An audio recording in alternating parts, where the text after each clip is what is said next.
Another question this week was about the 50-30-20 rule and whether this is a good rule for budgeting for people to use to make sure that they're spending and saving the right amount. Now, before I get into the answer to that question, let me explain quickly what the 50-30-20 rule is.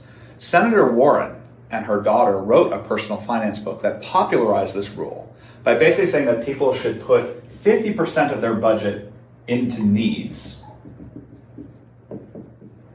30% into wants, and then 20% into savings or paying off debt.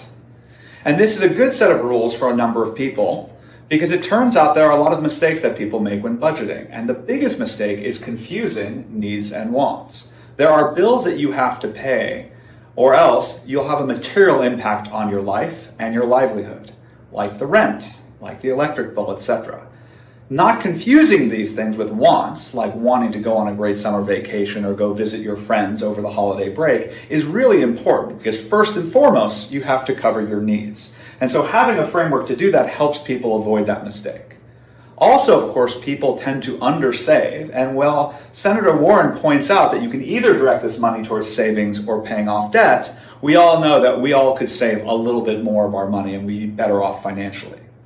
The reason I don't ascribe to this rule, of course, is that like every simple rule, it's generic and everyone's financial situation is different. Additionally, sometimes people overcomplicate their lives by trying to stick to this rule every day or every week, when really in personal finance, it's only your long-term patterns of behavior that matter. But if you're looking for a simple rule that helps guide how much money you're putting into things you need, separating things that you don't really need but you do want, and making sure you're saving enough and paying off your debt, this is a great starting point for people creating their first budget.